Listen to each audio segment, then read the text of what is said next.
Número de veículos pegando fogo no meio da rua. Uma das explicações pode ser o clima quente e até mesmo a falta de manutenção dos veículos.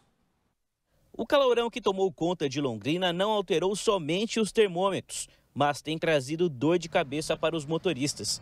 Somente no mês de janeiro, o Corpo de Bombeiros atendeu 11 ocorrências de veículos que começaram a pegar fogo do nada. No ano passado, foram quase 2 incêndios por dia, segundo o levantamento feito pela RIC TV. Na entrada de Cambé, nossa equipe fez um flagrante exclusivo de uma van que foi tomada pelas chamas de repente. No centro de Londrina, um homem até usou uma mangueira para conter as labaredas que consumiam o carro. Carros de luxo também não escapam dos incêndios. Segundo o Corpo de Bombeiros, a soma do forte calor e da falta de manutenção ajuda a explicar o surgimento cada vez mais frequente desses casos. Principalmente causas elétricas, panes elétricas, baterias colocadas errada. Segundo o Corpo de Bombeiros, a maior parte dos incêndios começa aqui, no motor do carro. Quando o fogo começa a tomar conta e se espalhar rapidamente, há uma dica valiosa. E se houver extintor, que o motorista faça uso desse extintor, e se não houver, chame o Corpo de Bombeiro. Existe o risco de explosão, dependendo do incêndio, então o ideal é que não volte para o carro para retirar objetos.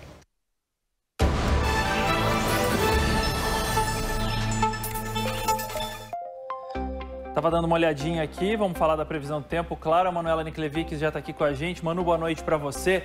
A frente fria, ela está se aproximando, nem chegou ainda, mas já teve chuva forte e que assustou bastante gente em algumas regiões hoje, né?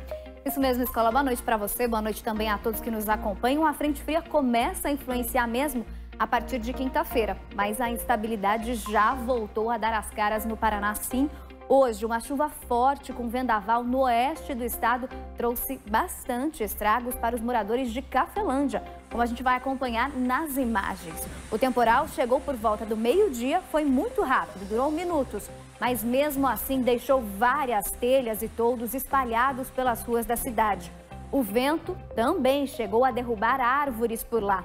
De acordo com o CIMEPAR, Escola, para a gente ter uma ideia, os ventos por lá chegaram entre 70 e 80 quilômetros por hora. E atenção para quem está na região, porque há possibilidade ainda de temporais isolados ao longo da noite no oeste do estado, sudoeste e região noroeste também. É aquela coisa, né? Aquela mistura explosiva, né? O ar quente, úmido com a umidade, que aí vira temporal. E para amanhã, qual a possibilidade de chuva? Ela se estende para as demais regiões paranaenses? É exatamente isso que acontece, Escola, porque as taxas de umidade voltam a se elevar ainda mais em todo o estado e com o calorão voltamos a ter mais instabilidade em quase todas as regiões. Como eu falei, a frente fria mesmo começa a atuar por aqui a partir da quinta-feira. Por enquanto, a gente tem chuva em quase todas as regiões do nosso estado.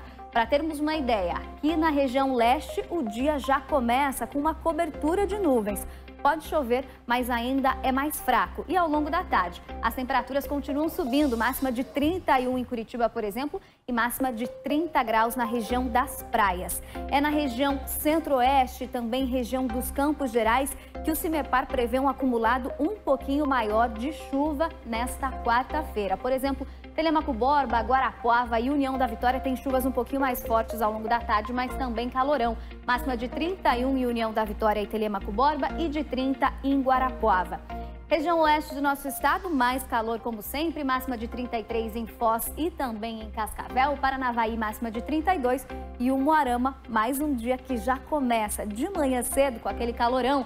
26 graus é a mínima e 34 a máxima, já um pouquinho menos do que hoje, que teve termômetro chegando em quase 39 graus. Para a gente fechar, então, a nossa previsão do tempo, vamos agora falar de Foz do Iguaçu. A gente vai ver imagens da cidade, da região na fronteira. Por quê? Hoje à tarde, a gente teve recorde de temperatura na região. 41,4 graus foi a temperatura registrada nos termômetros pela estação do CIMEPAR. É a temperatura mais alta registrada desde o início da medição que acontece pelo CIMEPAR por lá, desde 1998. A escola por lá, neste momento, faz 25 graus. Então, um pouquinho mais tranquilo, um pouquinho mais fresco, mas é calor demais, né? E tá chovendo também lá, isso dá uma refrescada, um alívio para quem mora na fronteira. Inclusive, já que a Manu tá falando da fronteira, esse calor intenso dos últimos dias também tem influenciado, sabe no quê, Manu? Na conta de luz dos paranaenses. E tem algumas cidades aqui do nosso estado em que o consumo de energia